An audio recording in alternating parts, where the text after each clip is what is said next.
तुम्हाला माहीत आहे का? पद्मादेवीचं मंदिर पुण्याच्या कुठल्या भागांमध्ये आहे?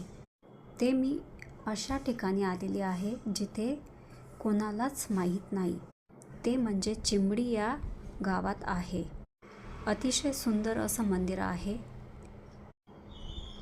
आणि त्याच्या बाजूला छोटासा कारंजेचा तलाव केलेला आहे. बाजूला गार्डन पण आहे, पण लोकांना हे माहीतच नाही आहे. मुलांसाठी खूपच छान असं वातावरण इथं बघायला भेटेल. अतिशय सुंदर निसर्गाच्या सानिध्यात हे मंदिर आहे. आता पद्मावती देवीचं मंदिर म्हणजे काय? पद्मावती देवी कोण आहे ते आपल्याला माहीतच नाही.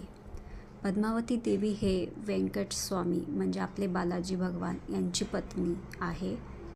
तर दुसरी कहाणी याची अशी आहे की जैन धर्माची देवी आहे. अजूनही याची कथा अशी आहे की ही सापांची देवता आहे. अजून एका राजाला नांगरी शेतजमीन नांगर करताना भूभार्ग मधून सापडलेली ही देवी आहे. ती म्हणजे लक्ष्मीचं रूप आहे. असे बरेचसे कथा या देवीविषयी आहेत. तर तुम्हाला शक्य असल्यास या ठिकाणी नक्की विजिट करा. अतिशय सुंदर असं वातावरण आहे.